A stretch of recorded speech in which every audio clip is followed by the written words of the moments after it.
Welcome to the program today. Mado Gonzalez here in studio with Bill Salus, and we are going to be sharing with you a Middle East update, which you are not going to want to miss, so stick around. I want to remind everybody a couple of awesome items. One of them is our June 27th through 30th conference in Colorado Springs. Again, we're going to have 20 speakers going through all of the latest things. As you know, when we have come together with some of these conferences, people are extremely excited because all of their favorite Bible teachers are all in one hallway. So it's a tremendous time. Again, there's a lot going on prophetically, and we certainly want to keep everybody informed. Also invite you, we are going and having an Alaska cruise, August 5th through the 12th. If you've ever wanted to go Alaska, it's a great time to be there. We're going to be not only enjoying the beauty of what God has created, but also we have 6 different speakers who are going to be teaching prophecy all during that week. Great AlaskaProphecyCruise.com, or simply go to prophecywatchers.com. We have people already signed up. It's going amazing, the people and the response for it. So we certainly invite you to join us. But right now, again, as you look around in the Middle East, we know, especially since October 7th, when Hamas came and attacked Israel, not only did that start a snowball rolling, but there's so much going on, and we want to give you an update on that from our guest today. Bill, welcome. Mano, it's great to be back on the program. And you know, you have written, which I'm so glad you did. You have written a very an excellent article for our magazine, which came out recently. And one of the things that you said in the article, Bill, is that what you saw in 2023 is that the genie has been let out of the bottle. The toothpaste has come out. We're not putting it back in. However you want to phrase it. So, kind of give us a summary of what you've seen in 2023, all the way up to what we saw in October. Yeah, really, October 7th was the game changer in my estimation.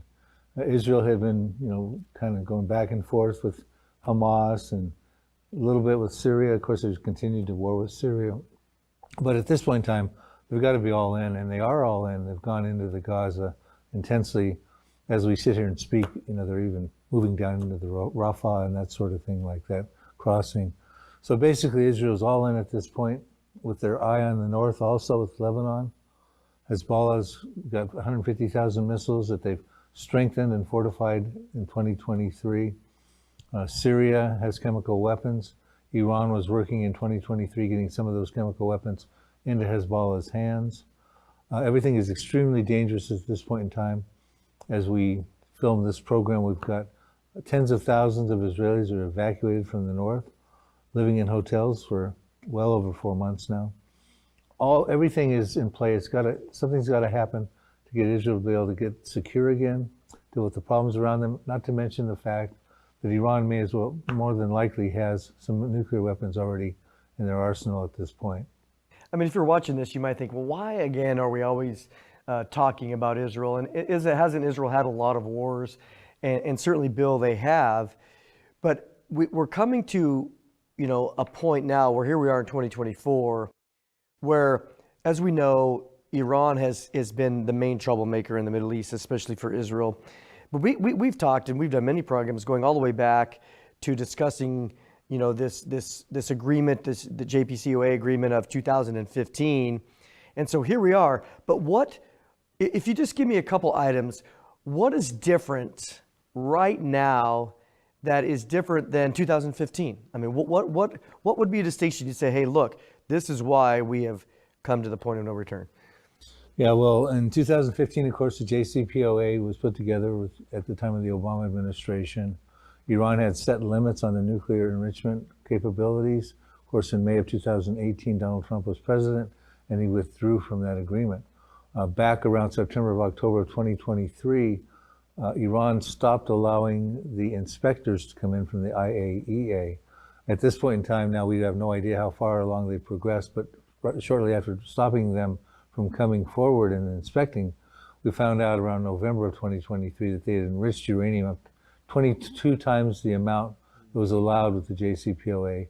And roughly at this point in time, most of that is enriched up to 60% purity, which means they're a stone's throw away from having a nuclear weapon.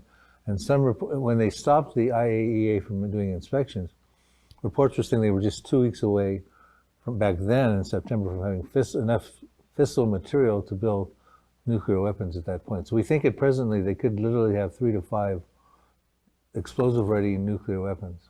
Yeah, and certainly what we've seen over the past several years is this consolidation of Iran's proxies.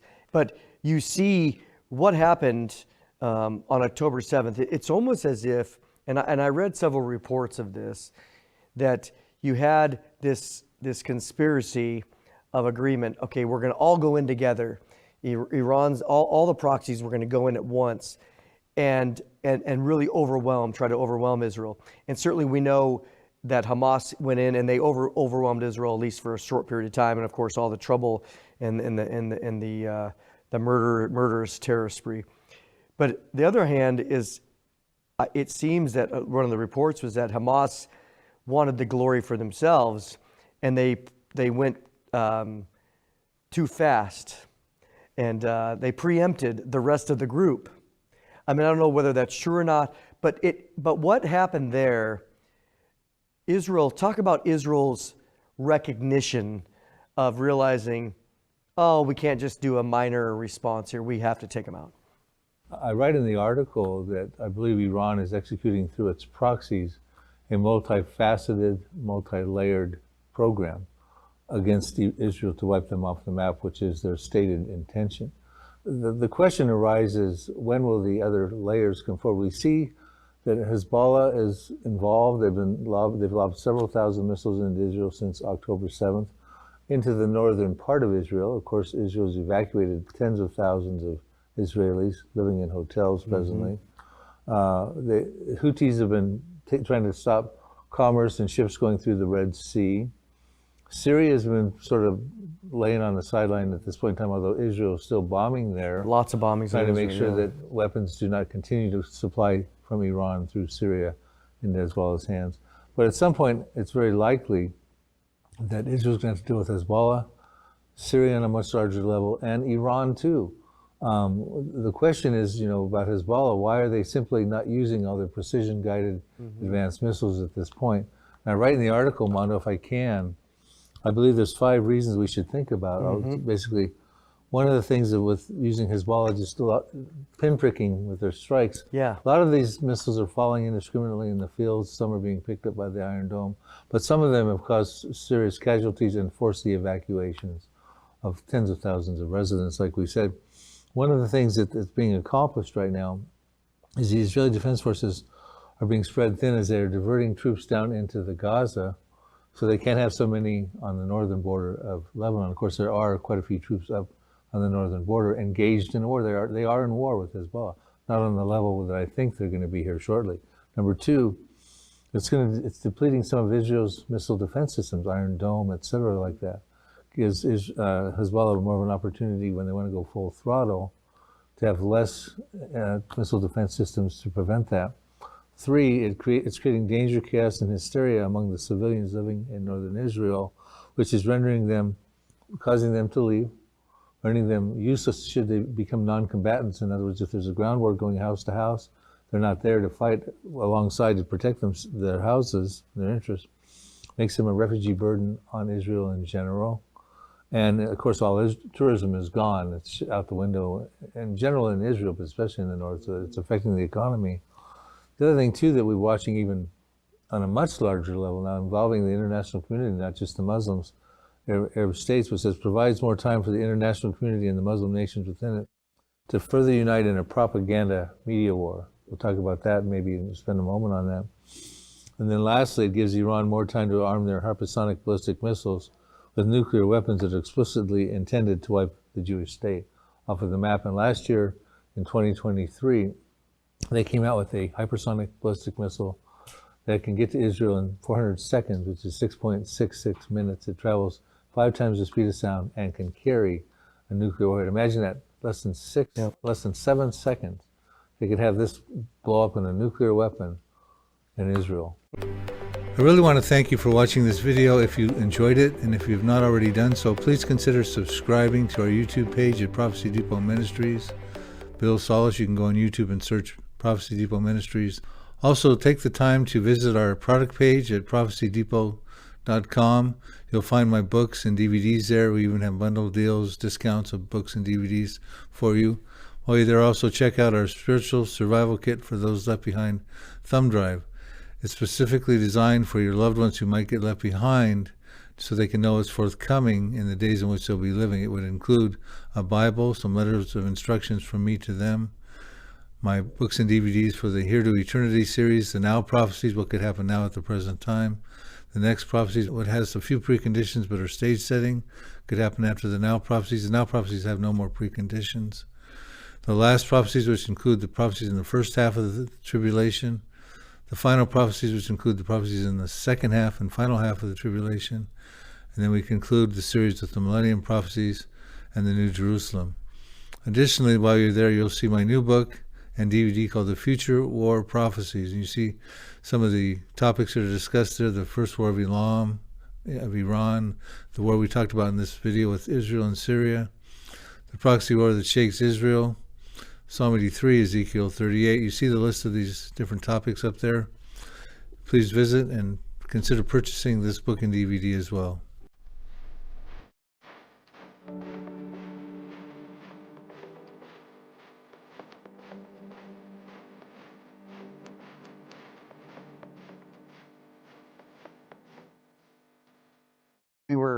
We were discussing the really the nature of 2023 and how you had this, kind of tit for tat all the way through the year, and then October 7th happened, and Israel had to respond. This wasn't just some minor incursion.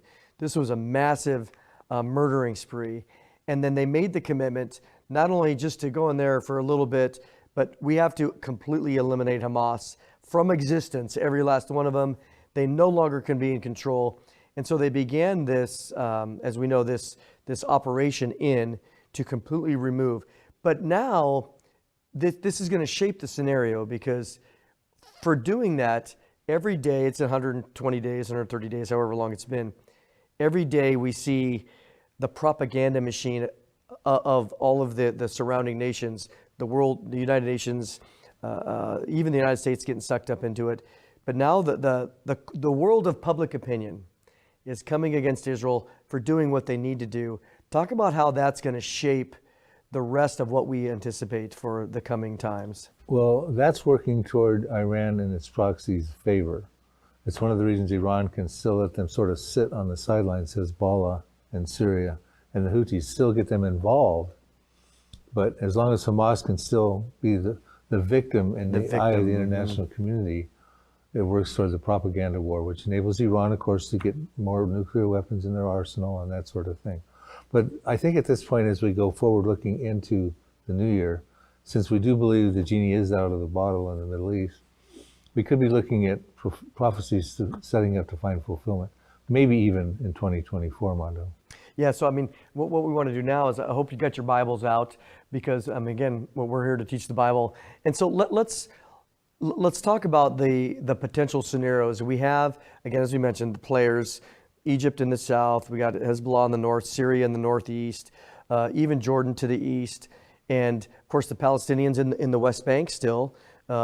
We see some trouble happening down as it relates to the Gaza operation, even into Egypt, where Egypt and Jordan have said no Palestinians coming into our area, and they've been very strong about that. So let's start presenting what we see happening, because what do we have? And you can bring it all together for me. We got Psalm 83, we got Zechariah 12, Isaiah 17, Jeremiah 49, and Isaiah 19, a couple other passages.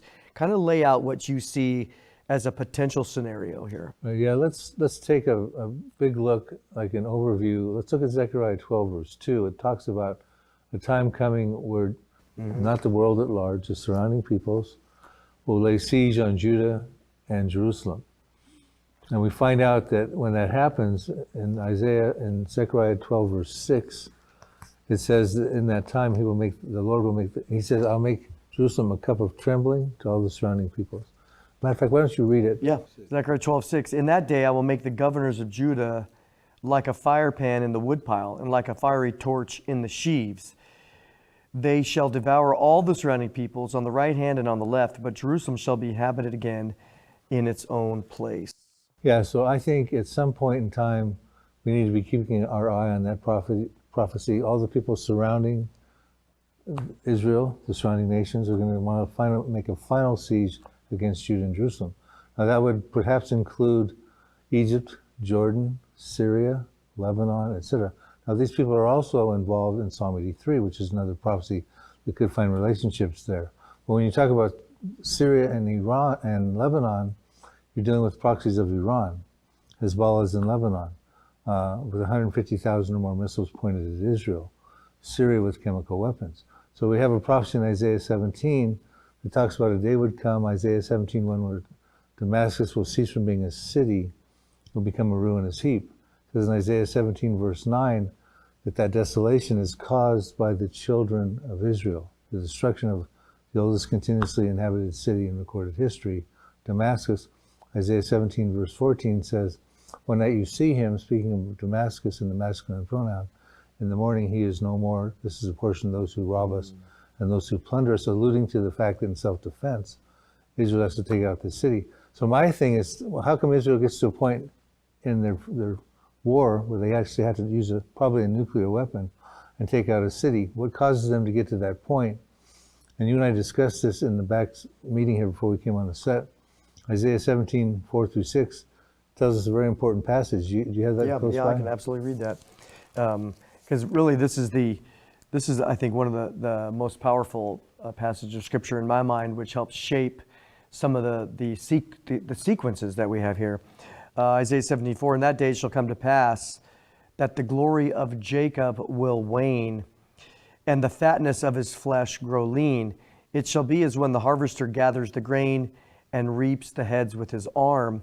It shall be as he who gathers heads of grain in the valley of Rephaim. Yet gleaning grapes will be left in it, like the shaking of an olive tree, 2 or 3 olives at the top of the uppermost bough, 4 or 5 in its most fruitful branches, says the Lord God of Israel." So what's interesting to me, it says, in that day that Damascus ceases from being a city, the glory of Jacob will fade. That's Israel. Yeah. In other words, they take a hit. The fatness of his flesh grows lean. It talks about, the wheat and the gleaning of the grapes, but there's a shaking of an olive tree with a few olives in the uppermost branch and a few more in the fruitful bough. But an olive tree is a common tree. It's actually the national tree of Israel. Can have up to 500,000 olives on it. This is a severe shaking causing Israel's glory to fade. And so I superimpose a olive tree over the map of Israel, and to the north, of course, you have where all these people are evacuated, and Haifa and things like that presently. Tel Aviv would be sort of in the center area, and of course, Iran has said we're going to take out, if we're attacked, we're going to take out Haifa and Tel Aviv. They've actually stated that. It's a stated intention. So in my estimation, Israel finds itself in a prison rules war, if you will, and much bigger than we're dealing with Hamas presently, to the point where they actually have to grab their nuclear weapons off their shelf and take out a city. And that's my concern. And when that happens, the other surrounding peoples we talked about in Zechariah 12 verses 2, they're going to say, well, gee, Israel's hurt. They just took out a major Arab city. Let's just prevent them from taking out another major Arab city, probably nuclear, Beirut in Lebanon, Amman in Jordan, capital of Jordan, Cairo in Egypt, Mecca in Saudi Arabia perhaps, etc. So I think at that point they realize, hey, look, we can get them now, and we don't want to be the next victim. We don't want our capital city to be the next one to go down. So I think that perhaps Zechariah 12, which I find association because it's the surrounding peoples, as a confederacy in Psalm 83, talking about those same surrounding peoples, Lebanon, Syria, Saudi Arabia, Egypt, Jordan, the Palestinians, the Hamas, whatever's going to be left of them after this confrontation. I think there could be a correlation there. So now we're talking Psalm 83, Zechariah 12, Isaiah 17.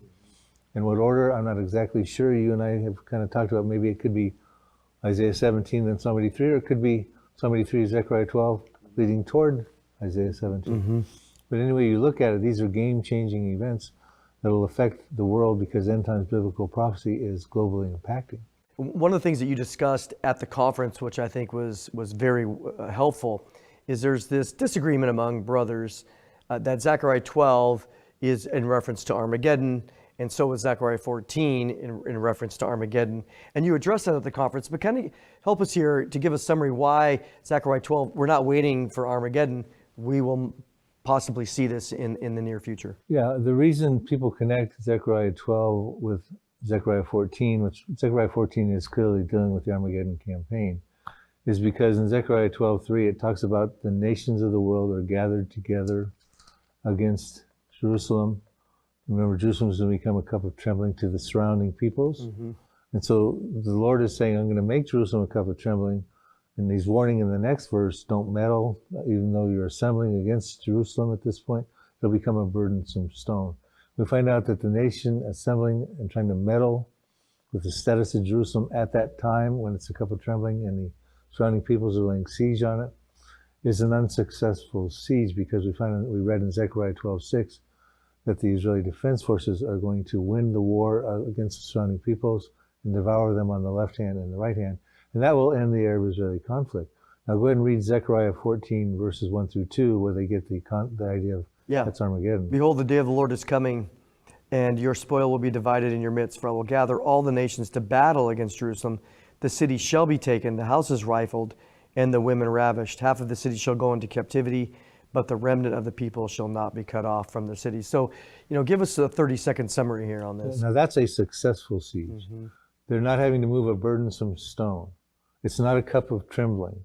The Lord is gathering them there and bringing them there for the purposes of the Armageddon campaign at that point, at the end, the latter part of the second half of the tribulation. Zechariah 12 is dealing with an unsuccessful siege like we talked about, and it's involving the Israeli Defense Forces. The Armageddon campaign, the Israeli Defense Forces are not involved. It's Jesus Christ, we're told in Revelation 19, Isaiah 63, and elsewhere. He single-handedly takes out the Armageddon campaign, the Antichrist and his armies and that sort of thing. So we see a successful siege in Zechariah chapter 14. But we covered this all in the conference. I invite the viewers to get that live stream so they can watch all. There's lots of objections to why Zechariah 12 is not part of an Armageddon campaign. Bill, appreciate your time. I wish we had more time, but again, you can get the on-demand if you want, prophecywatchers.com. But at the end of the day, here we are. God has given us the details, and that's why we're here sharing this information with you, to see that prophecy is being fulfilled in our very day. We're watching it happen, and we have a blueprint for what's coming. But again, we appreciate your prayers and support for all that we do here at Prophecy Watchers. Thank you for watching, and we will see you next time.